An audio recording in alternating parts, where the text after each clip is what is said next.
ஆக ஒரு கவிஞன் சொல்கிறான், புத்தர் ஆசையே துன்பத்திற்கு காரணம், யாரும் ஆசைப்படக்கூடாது என்பது கூட புத்தரினுடைய ஆசையாக இருந்தது. ஆக அன்புக்குரியவர்களே, இன்றைக்கு ஆசை இல்லாத மனிதர்கள் யாரும் இல்லை. துறவிகள் கூட, துறவரத்தாருக்கு கூட இன்றைக்கு ஆசைகள் உலகத்தின் மீது அதிகமாக இருக்கிறது. என் அன்புக்குரியவர்களே, இந்த நாளில் இயேசு சொல்வத, கடவுள் மீது நாம் ஆசை உள்ளவர்களாக இருக்க வேண்டும்.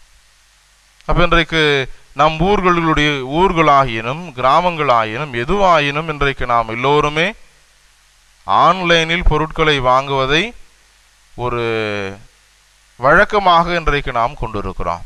எல்லா இடங்களிலும் வீடு தேடி வருகிற பொருட்கள் மீது அதிகமாக ஆசை வைத்து நாம் வாங்குபவர்களாக மாறிக்கொண்டே இருக்கிறோம். இன்னும் ஒரு சிலர் எதற்காக பொருட்களை வாங்குகிறோம் என்பதே தெரியாது, வாங்கினே இருக்கணும். காரணங்களின்றி இன்றைக்கு நாம் வாங்குபவர்களாக மாறிவிடுகிறோம். அன்புக்குரியவர்களே, இன்றைக்கு நம்மில் எத்தனை பேர் எளிமையாக வாழ ஆசைப்படுகிறோம், அல்லது எளிய மனத்தோடு இருக்க நாம் ஆசைப்படுகிறோம்?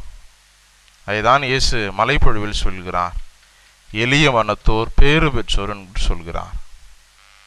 எப்பொழுதெல்லாம் நாம் எளிமையாக இருக்கிறோமோ அப்பொழுதுதான் நாம் உயர்த்தப்படுபவர்களாயும் நாம் இருக்கிறோம். எப்பொழுது நாம் எளிமை உள்ளவர்களாக வாழ்கிறோமோ அப்பொழுது அந்த எளிமை நமக்கு பெருமை சேர்ப்பதாகவும் இருக்கிறது. ஆக எளிமைக்கு நம்மிடையே நிறைய தலைவர்கள் உதாரணங்களாக இருக்கிறார்கள். நிறைய மனிதர்கள் காரண கர்த்தாக்களாகவும் இருக்கிறார்கள்.